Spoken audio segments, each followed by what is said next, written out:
Hi guys. Now I've got to carry on with my diorama challenge because I'm running out of time very quickly, so I will have to build it at some point. But before we get to that, we're going to do more rolling stock because I would like it all done before I get to the build, just because it's a little bit of an escapism for me.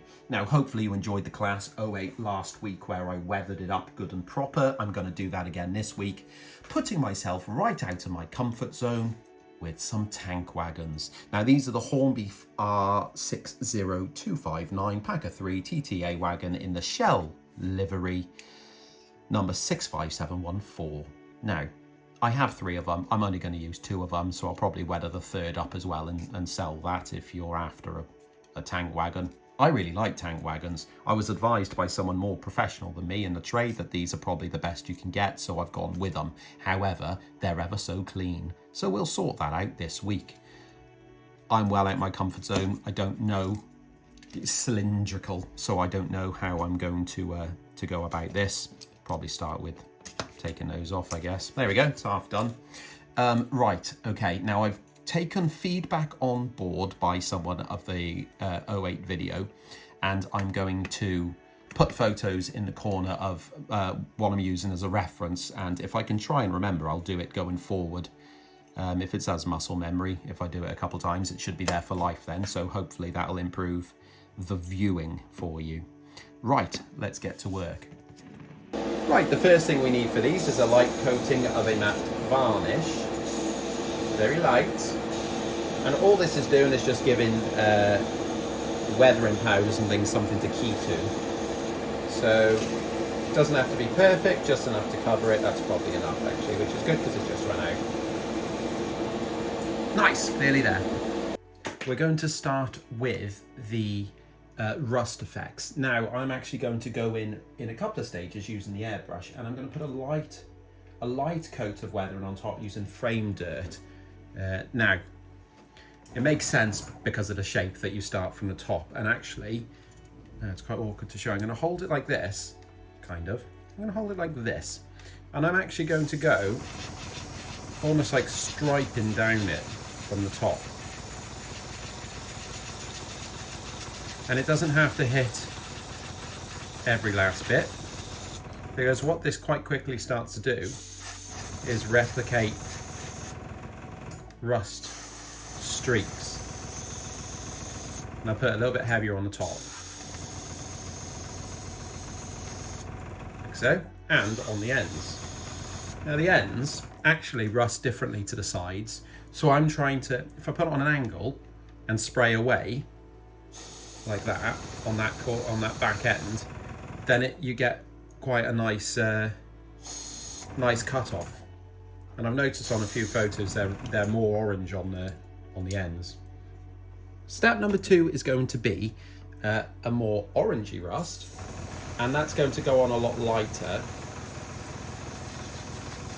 Same method as before, but trying to keep it a bit more in the middle. Not a huge amount.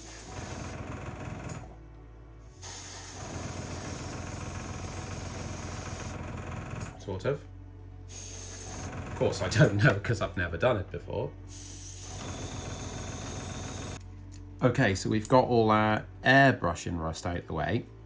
So I'm going to go onto the powders, and because of the light spraying of varnish, matte varnish first, and also the fact that all these acrylics are very matte, it means that powders stick really well. Now this is actually like a track rust, but it's not like, it's called track rust. And it looks fantastic on anything you put it on that needs weathering. It doesn't have to be track. You're being a fool if you think it is. So again, I'm going from the top down in quite long streaks, because that's exactly what would happen. You start to get this really nice, I don't know if it's coming out on there, but it looks really nice. Really long streaks down there. So that's good, isn't it? If nothing else, the rolling stock will look good on this. We'll find out about the layout when I actually manage to have time to build it. Okay, so we're going to start taking off a little bit of this now with white spirit on the brush, and I'm brushing back up towards the top, and it will start to remove the rust. It's quite hard to see because it's actually absorbing into the powders and things like that. But if you keep just going in the striking straight down method, or le méthode in French. There we go. Right, it doesn't look like much there, but it'll start to dry and it starts to bring out the, like this, like obvious brushing. I'm not worried about this because I'm going to clean this up, but it's this here I like. As you can see, the rust is streaking down. And, you know, obviously it's a preference, but I think that looks pretty cool. And we'll call this the Great Undoing, because I decided I don't like the look of that. And I'm going to make it more black and grimy. I'm just going to go over the bottoms with just a black.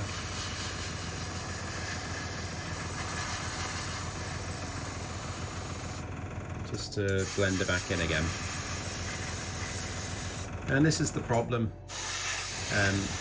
doing something like this, because I've never done it before, so I'm sort of winging it. But, you know, if I don't like something, I can always start again. Because we're all about health and safety on my channel, we're going to use a cotton bud with some IPA just to unveil anything that keeps us safe when dealing with railway stuff. There's another one somewhere, isn't there? There. Now, I don't know really what any of this means. What have we got? Flammable gas. Well, that makes sense, doesn't it? As long as we've got the flammable gas one, then I think, you know, no lawsuits will be on the horizon here. Right, I'm just going to add a little bit more powders, but this is just a grotty, greeny colour, because I guess these have probably been standing a little bit as well. They might not have.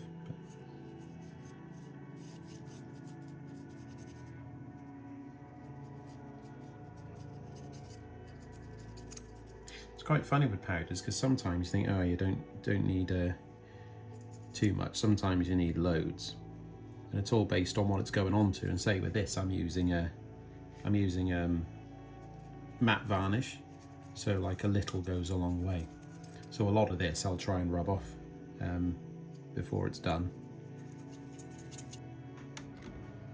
Right, the last thing is going to be the diesel stains on the side, and I'm using a enamel for this.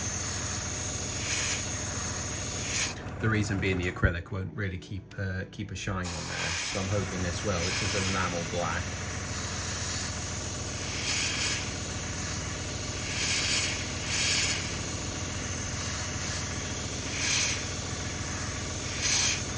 I'm not even that bothered how thick it is on the side, because if the paint thickens up, it'll just look like diesel's built up anyway, so that's okay.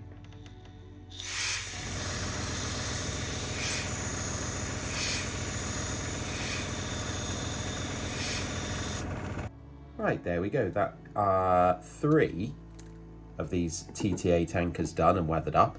And again, I think they've come out all right, considering I don't have any idea what I'm doing with this sort of thing. This is so far from what I'm used to doing. But I think they've come all right. I know there's a few things like the diesel spill down the sides. Technically, a lot of them wouldn't have had this, but the fact that this is, you know, it fits the look of the Gronk in that it's used and dirty, and that's what I was looking for this. I wanted it to look hammered, so even if things like that are probably a bit over the top, I'm still quite happy with the look of them on this model. And like I say, next to the diesel, I think we're really starting to paint a picture of what I want here, which is quite nice. Yeah, I think the rust, it was the right thing to tone the rust back. It's got flavours of it, I'd say, but not overwhelming. And I think it did a good thing putting that black on at the end. They're not brilliant, but I don't know. To be fair, I have struggled to find examples of models that I thought looked brilliant, so maybe I just don't like them. I thought I really did, but maybe I don't.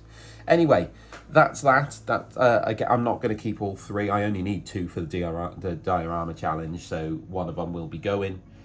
But I need to get on with the diorama really, because I think that's it for rolling stock, and you'll see why next week. So once again, thanks for watching. Thank you if you're now a fully paid up member. That's really good of you, really good indeed. So I'm going to go now. I'm going to wash my hands of black oil, and then I'm going to start the diorama challenge. Bring it on.